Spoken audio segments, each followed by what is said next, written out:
ఓం నమో వెంకటేశాయ. భగవద్గీత విశిష్టత. ఒక గురువును తన శిష్యుడు గురువుగారు భగవద్గీత ఎంత చదివినా అర్థం కావడం లేదు అని అడుగుతాడు.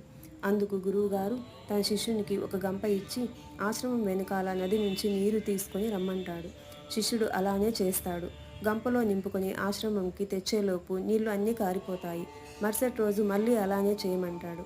అలా గురువుగారు నెల రోజులు చేయిస్తారు. శిష్యునికి విసుగొచ్చి, ఏమి లాభం గురువుగారు, ఇలా గంపలో ఎన్నిసార్లు తెచ్చినా కారిపోతాయి.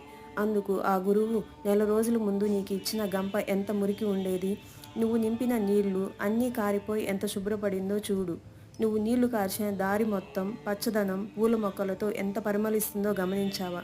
భగవద్గీత కూడా అంతే. మనిషి చదివితే చాలు, లోపల నుంచి శుద్ధి చేస్తుంది. ఓం నమో వెంకటేశాయ.